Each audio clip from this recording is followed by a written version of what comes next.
이 시간 우리 하나님의 말씀 보도록 하겠습니다. 구약성경 출애굽기 19장 1절에서 6절까지 말씀입니다.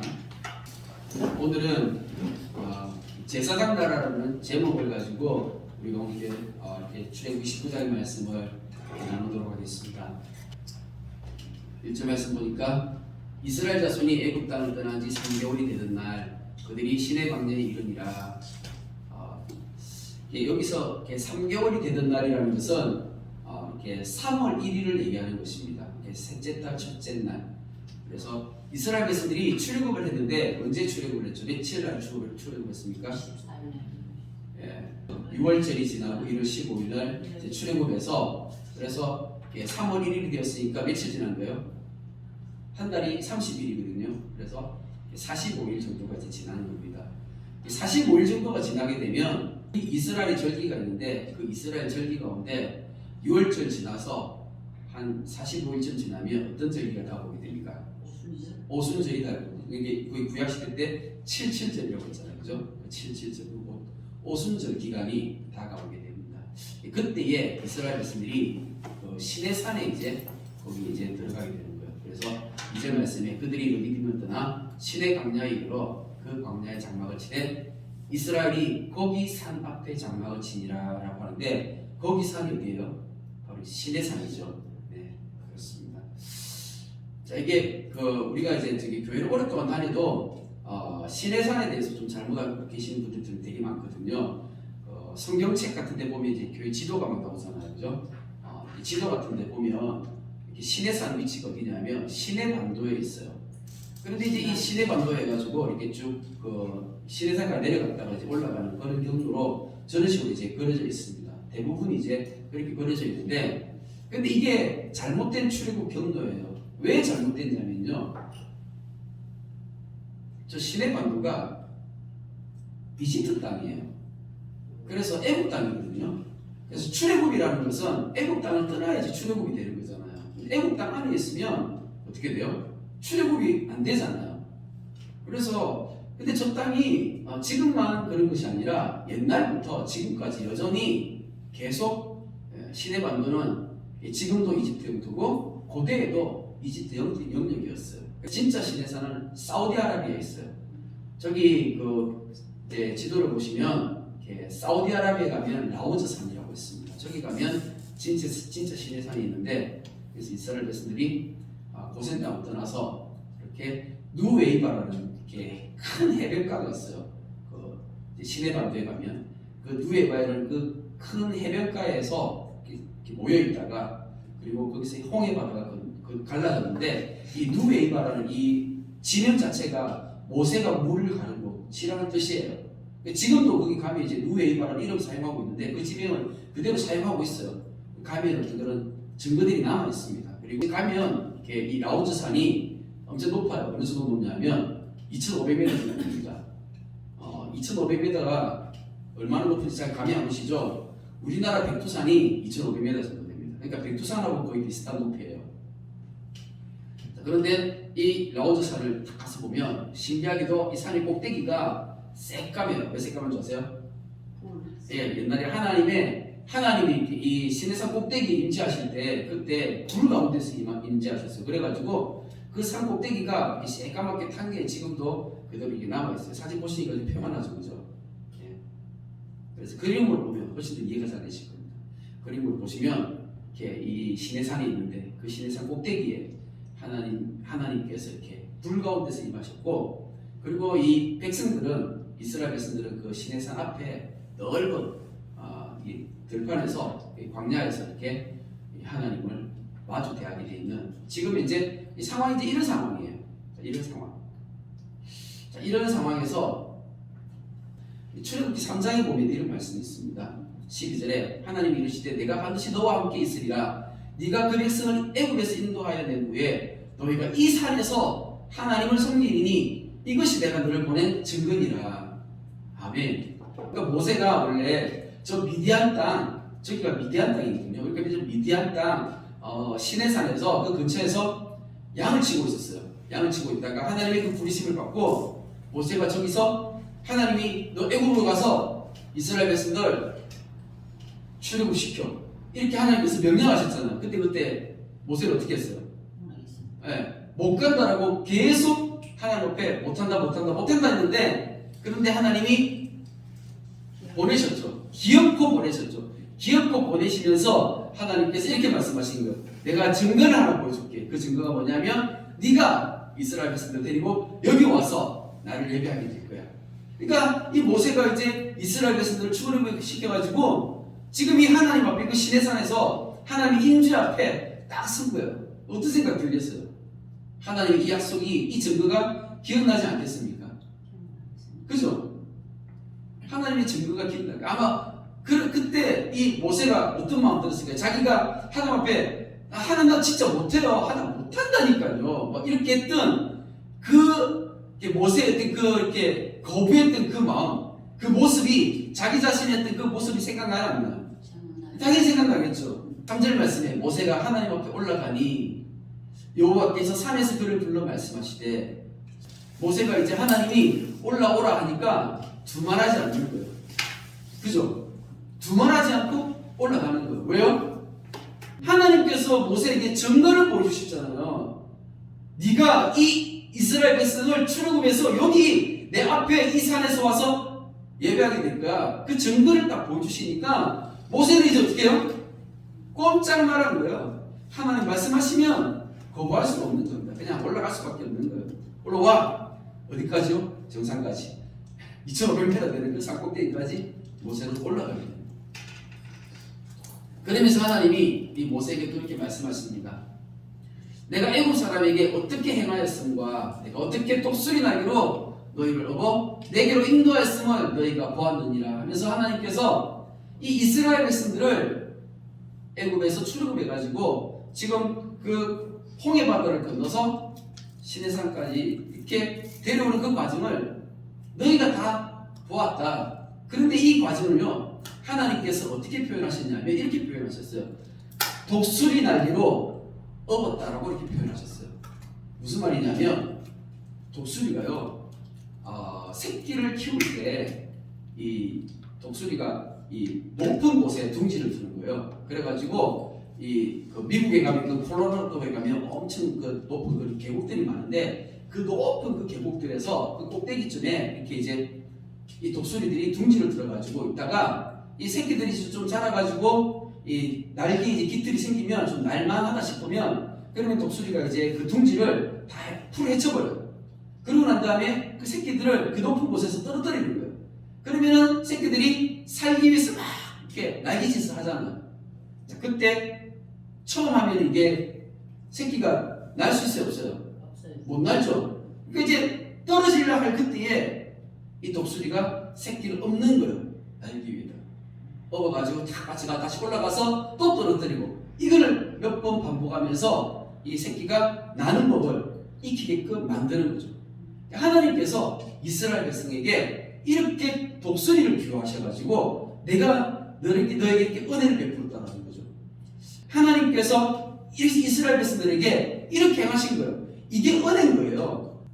어미 독수리가 새끼를 떨어뜨려서 날게 만드는 그것이 은혜인 거지. 근데 독수리의 새끼는 어떤 생각 들어요? 어미가 자기를 떨어뜨렸을 때 엄마가 날 죽이네 이런 생각 안 들었겠어요? 으악 하면서 막 나중에다 이렇게 안 하겠어요? 살려고 막 날개다면서 몸부림치 그때에 자기가 날 수 있다는 것을 깨닫게 되는 거죠. 이게 은혜라고요. 하나님께서 이렇게 은혜를 베푸셔서 애굽에서 노예 생활하던 이스라엘 백성을 하나님께서 어떻게 인도하시는가를 기억하라는 그 말씀으로 하나님께서 이것을 가르치셔서 이 독수리 비유를 말씀해 주신 것입니다. 하나님께서 이스라엘에게 특별하게 지금 은혜를 베푸셨어요.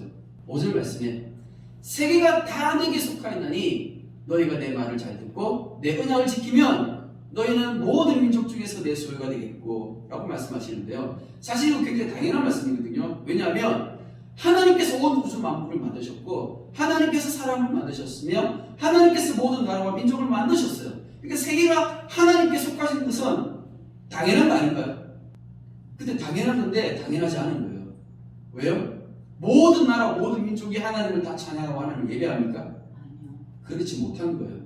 사실 모든 나라 모든 민족이 다 하나님께 속했기 때문에 하나님을 섬겨야 되는데 그런데 어떻게 해요? 되지 않아요. 이 당연한 것을 하나님께서 강조하신 것은 이렇지 않기 때문에 지금 하나님께서 강조하신 거예요. 모든 백성들이 다 하나님을 예배해야 되는데 하나님을 예배하지 않는 거예요. 그러니까 하나님께서 어떻게 하셨냐면 한 민족을 택하셔가지고 그 한 민족을 끄집어내셔가지고 그 민족을 하나님께서 한 나라로 만드시고 그리고 그 나라를 통해서 하나님께서 어떻게 하시는 거예요? 세계가 다 하나님 앞으로 돌아오게끔 하나님께서 이 계획을 세우신 거라고요. 그래서 6절 말씀에 너희가 내게 대하여 제사장 나라가 되며 거룩한 백성이 되리라. 너는 이 말을 이스라엘 자손에게 전할지니라 하면서 하나님께서 이스라엘 백성들한테 이걸 가르치신 거예요. 내가 너희들을 왜 출애굽시켰냐? 너희들이 왜 출애굽된 줄 알아? 하나님께서 이걸 가르치신 거예요. 내가 너희를 구원한 그 이유, 너희들에게 특별히 은혜를 베풀어서 그 독수리 날개를 업은 것처럼 그렇게 특별히 은혜를 베풀어서 너희를 끄집어낸 그 이유는 너희를 제사장 나라 되게끔 하기 위해서입니다. 이게 하나님의 마음이었습니다. 처음에 이스라엘에게 하나님 앞에 나와서 예배드릴 때 하나님께서 아론과 그의 아들들을 제사장으로 특별히 삼으셨어요. 그래서 그 중에 이제 아론은 대제사장, 그리고 그 아들들은 제사장, 이렇게 해서 그 아론과 아론의 그 아들들을 제사장 삼아주셨는데, 근데 이 제사장들의 역할이 뭐였어요? 이 제사장의 역할은 당연히 성전에서 이 제사는 예배제죠. 이 제사를 섬기게끔, 그 제사를 섬기라고 하나님께서 특별히 이 사람들을 세우셨던 거예요. 자, 어떻게 섬기느냐? 하나님이 계시잖아요, 그죠? 그리고 이스라엘 백성들이 있습니다. 이스라엘 백성들이 하나님 앞에 예배드리러 나아가잖아요. 이제 그죠? 하나님을 믿고 하나님을 섬기니까 이스라엘 백성들이 하나님 앞에 예배드리러 나아가는데 이스라엘 백성들이 이제 짐승들을 잡아가지고 제사를 드리는 거예요. 제사를 지낼 때는 옆에서 제사장이 도와줘야 되는 거예요. 소를 끌고 갔을 때 내가 칼을 들고 소를 푹 찌르면 소가 가만히 있을까요? 소를 찌르는 것은 내가 찌르는 거죠. 이 재물을 가져가는 내가 찌르는데 옆에서 소를 붙잡아줄 사람들이 필요하잖아요. 소를 묶어줄 사람들. 그죠? 내가 칼을 가지고 푹 찌르는데 소 어디 가만히 있어요? 발버둥 치지. 그리고 이 제사장들은 또 자신들의 역할들이 또 있는데 이 제사를 지낼 때 그 피를 받아가지고 그 짐승의 피를 번제단에 가서 뿌려주는 거예요. 이런 역할들을 하게 되는 것이 제사장의 역할인 거예요. 그리고 또 제사장들은요, 그 성소 안에 들어가가지고 그 성소 안에 가면 향단이 있고 또 이렇게 그 촛대도 있고 또 이렇게 떡상도 있고 막 그렇잖아요. 이런 것들이 청소도 하고 떡도 갈아야 되고 불도 피워야 되고 이런 것들은 제사장들만 하는 거예요. 그러니까 성소 안에는 제사장들이 들어가는 것입니다. 원래 하나님은 모든 나라, 모든 민족을 하나님께서 만드셨어요. 그래서 세계가 다 내게 속하였다라고 하는 말씀 왔었잖아요. 이 말은 세계 모든 나라, 모든 민족이 다 하나님을 예배해야 된다는 그 말씀이죠. 하나님께서 예배 받으시기 원하시는데 모든 나라가 하나님 앞에 예배하러 가기 위해서는 그러면 그 사이에 하나님과 모든 나라 사이에 뭐가 필요해요? 제사장 나라가 필요한 거예요. 하나님께서 지금 이스라엘 백성들한테 너희가 내게 대하여 제사장 나라가 되라 이 말씀하시는 거예요. 그러면 이스라엘이 이 사이에서 이 제사장의 역할을, 제사장 나라의 역할을 잘 감당했을까요? 우리가 그 말씀을 한 군데 좀 찾아봤으면 좋겠어요. 어디냐면 마가복음 11장 15절부터 17절까지의 말씀입니다. 우리 17절 말씀 한 구절만 같이 읽어보겠습니다. 시작. 이에 가르쳐 이르시되 기록된 바 내 집은 만민이 기도하는 집이라 칭함을 받으리라 하지 않았느냐. 너희는 강도의 소굴을 만들고도 하시니. 예수님께서 하신 말씀이죠. 우리 잘 아는 말씀이잖아요. 내 집은 만민이 기도하는 집이라. 이 말씀 가운데 있는 거예요. 보도록 하겠습니다. 이게 지금 이제 예수님 시대의 성전이거든요. 지금 성전 모형도인데 이 예수님 시대의 성전 모형도에서 성전 그렇게 큰 이제 성벽이 있고 그 안에 이렇게 높은 이제 저기 건물이 하나 보시죠. 지금 저게 성소인데 높이가 저기 한 30m 넘어요. 엄청 높은 거예요. 엄청 높은 이 성소 향단도 있고 그리고 이제 촛대도 있고 그리고 떡상도 있고 네, 그런 거죠. 그 안에 이제 한 군데 더 들어가게 휘장 안에 더 들어가게 되면 지성소가 되는 것이죠. 이 성소 바로 앞에 보면 문이 하나 있죠, 그죠? 그리고 문 앞에 보면 마당이 있죠. 이게 뭐냐면 이게 여인의 뜰이라는 여인의 뜰. 그러니까 이스라엘 백성들 가운데 이스라엘의 이제 여자들은 저기 여인의 뜰에 가서 저기서 기도하고 예배하는 거예요. 그리고 이 여인의 뜰을 지나가지고 이제 문이 이제 성소하고 저 뜰 사이에 문이 있잖아요. 물두멍도 있고 번제단이 있죠. 제일 중요한 번제단. 번제단이 있는 그 마당인데 그곳을 뭐라고 부르냐면 그걸 이스라엘 뜰이라고 하는 거예요. 그곳에서 하나님 앞에 이제 제사를 지내기 위해서 짐승을 태우죠. 이스라엘 뜰이 있고 여인의 뜰이 있습니다. 옆에 양쪽으로 보면 성소 양쪽으로 그러니까 넓은 뜰이 있잖아요. 마당. 저게 뭐냐면 바로 이방인의 뜰이에요. 이방인들이 와서 이곳에서 예배하라고 이방인의 뜰을 만들어 놓은 거죠. 그런데 예수님께서 성전에 들어가셨는데 막 사람들이 장사하죠. 그러니까 이방인의 뜰에서 막 장사한다고 뭐 엄청나게 막 이렇게 막 넓어 놓으니까 그러니까 예수님께서 거기 들어가셔가지고 화가 나신 거예요. 왜냐하면 이방인들이 와서 그곳에서 그러면 예배 드릴 수 있어요? 못 드리죠. 그러면 장사하는 게 잘못된 건가요? 장사하는 게 잘못된 건 아니에요. 왜냐하면 그러니까 이스라엘 백성들이 제사를 지낼 때 그 짐승을 가지고 성전으로 예루살렘 가잖아요. 근데 멀리서 오면 짐승을 가지고 오기 힘들잖아요. 그러니까 그래서 어떻게 하라고요? 돈으로 바꿔가지고 돈을 가지고 와서 그 성전 앞에서 와가지고 예루살렘에 와서 거기서 짐승을 사라는 거예요. 그렇게 바쳐도 된다고 하나님께서 말씀하신 거예요. 그러니까 이 하나님 앞에 제사를 드리기 위해서 짐승을 사는 것 자체는 잘못된 게 아닌데 문제는 뭐냐면 이방인의 뜰에서 이방인들이 예배하지 못하게끔 그것을 막아버린 거예요. 예수님께서 화가 나셨던 것은 이건 거예요. 이건 거예요. 원래 하나님께서 이스라엘에게 제사장 나라라는 사명을 주셨잖아요. 그런데 이스라엘 사람들 어떻게 한 거예요? 그 이방인의 뜰에서 장사, 그뿐만 아니라 옛날에는 그보다 더 했죠. 예. 이방인들이 예배하지 못하게끔 막아버렸잖아요. 그리고 이방인들을 배척하 버렸잖아요. 이방인들하고 같이 밥도 안 먹어요. 섞이지도 않아요. 하나님 어떻게 하실까요? 이 성전을 어떻게 해요? 그냥 둘 수가 없죠. 그렇잖아요. 그래서 예수님께서 하늘로 올라가시고 40년이 지난 후에 AD 70년 그때에 로마가 쳐들어와서 예루살렘 성전을 완전히 파괴해버렸습니다. 성전의 기능을 못했기 때문에 성전의 기능을 제대로 못하니까 하나님께서 그것을 파괴시켜버린 것입니다. 이제 성전이 없어졌잖아요. 그러면 성전이 없으면 하나님 앞에 예배드릴 수가 없잖아요.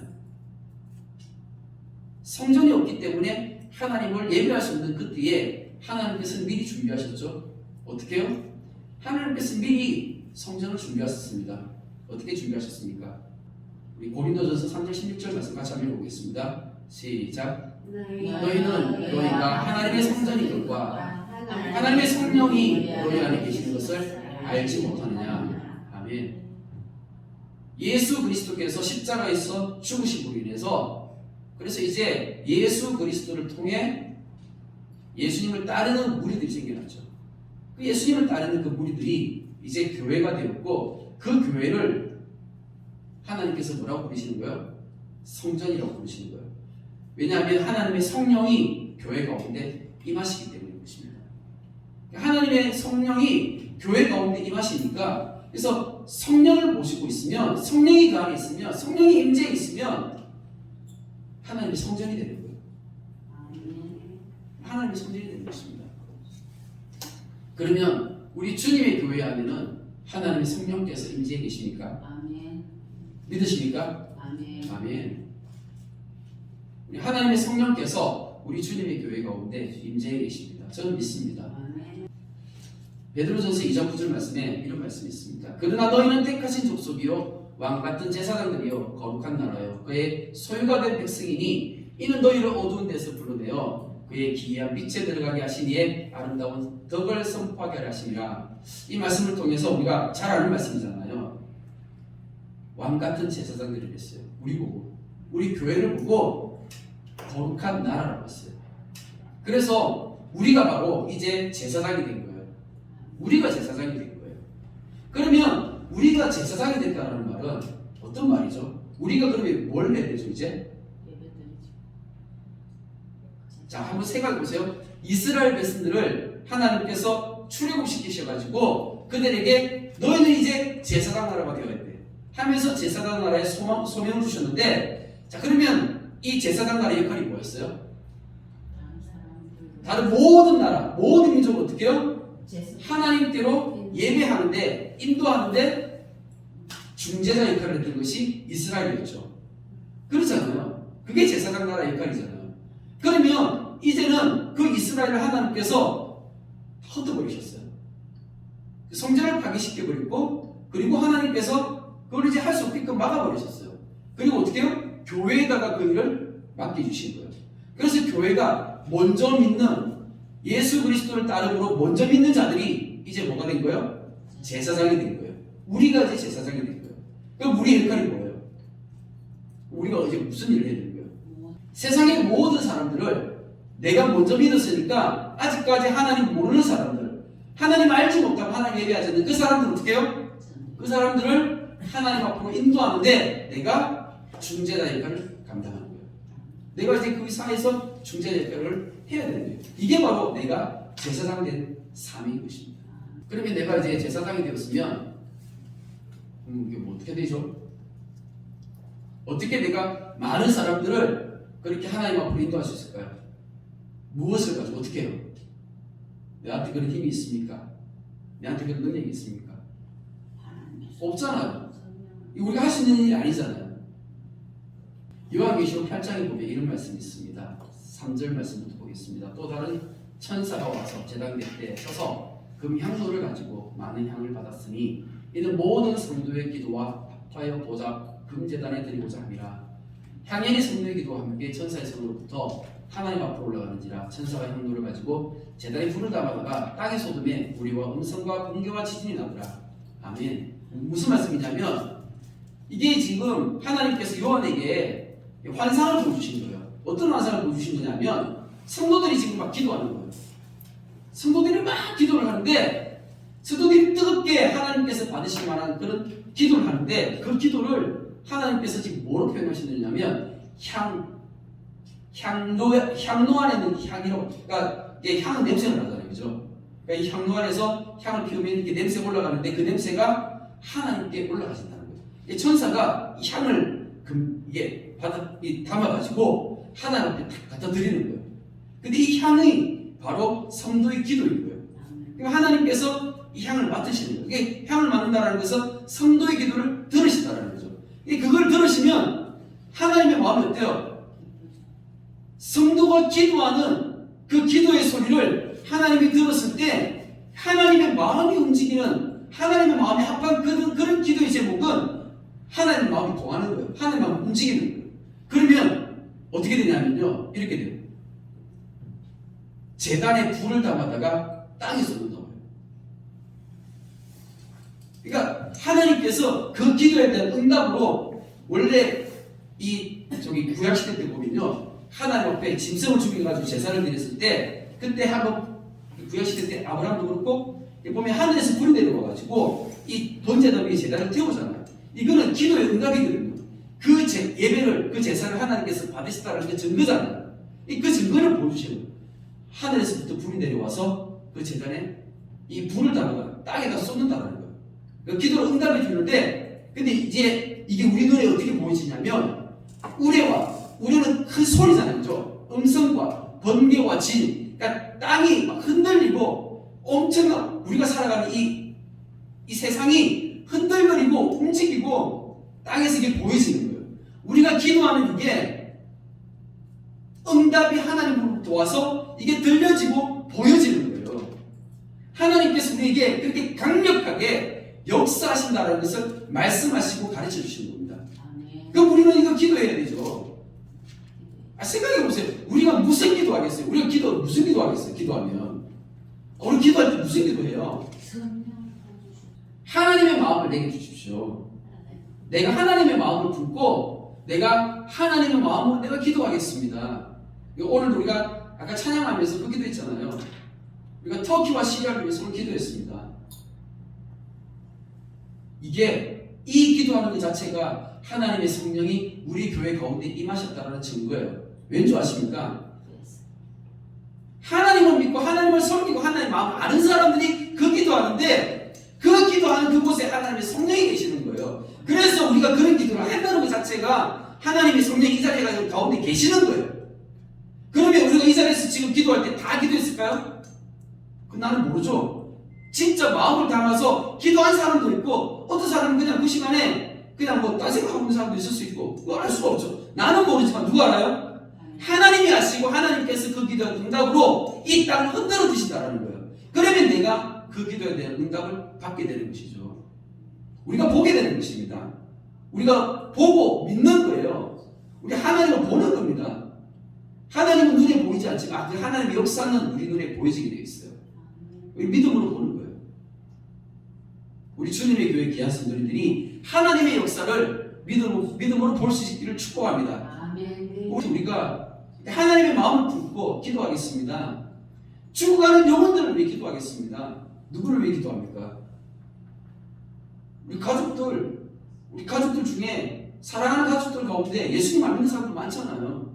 그죠? 그들을 위해 기도하는 거예요. 그리고 내 친구들을 위해서, 우리 주변의 이웃들을 위해서, 직장생활의 그 동료들을 위해서, 그런 사람들을 위해서 기도하는 거예요. 내가 그 기도하면 그러면 내가 뭐가 되는 거예요? 그렇게 기도하는 사람이 뭐라고요? 제사장이라고요. 하나님께서 우리를 제사장 나라로 삼으셨습니다. 이 말씀이 우리 가운데 깨달아지기를 축복합니다. 그러면 내가 이제 이 말씀이 깨달아졌으면 그럼 이제 나는 어떻게 해요? 내가 제사장의 역할을 감당하는 것이죠. 이제 우리는 그렇게 기도하는 거예요. 우리는 그렇게 헌신하면서 살아가는 것입니다. 이게 그리스도인이에요. 이게 진짜 그리스도인이라고요. 진짜 성령이 임한 교회는 제사장 역할을 감당하는 교회입니다. 아멘. 우리 주님의 교회가 그렇게 아름다운 축복을 받기를 소원합니다. 아멘. 사랑하는 하나님 감사를 드립니다. 하나님은 말씀을 통하여서 하나님 우리에게 우리가 이 땅을 어떻게 살아가야 되며 또 우리가 어떻게 예배 생활하며 우리가 또한 어떻게 기도해야 되며 무엇을 기도해야 될지를 말씀하시고 가르쳐주니 감사를 드립니다. 하나님 우리 주님의 교회가 이 한국 땅 가운데 정말 제사장 교회가 되어줄 수 있는 은혜를 베풀어 주시옵소서. 너무나 작고 연약하지만 그러나 하나님 우리의 숫자를 보시는 것이 아니라 하나님께서 우리의 믿음을 보시고 하나님 우리의 기도를 사용하실 줄을 믿습니다. 하나님 또한 우리 주님의 교회가 온 세계와 열방을 향해 중보할 때 하나님께서 우리 주님의 교회를 또한 제사장 나라 삼아주실 줄을 믿습니다. 하나님 우리 그렇게 기도와 우리의 그런 믿음이 하나님을 향해 온전히 사용되어질 수 있도록 주님 우리를 그렇게 인도하여 주시옵소서. 오늘 이 말씀이 우리 마음 가운데 깊은 곳에 새겨져서 우리가 이렇게 믿음으로 살아갈 수 있도록 은혜 베풀어 주시기를 기도하며 살아계신 예수 그리스도 이름으로 기도드립니다. 아멘. 아멘.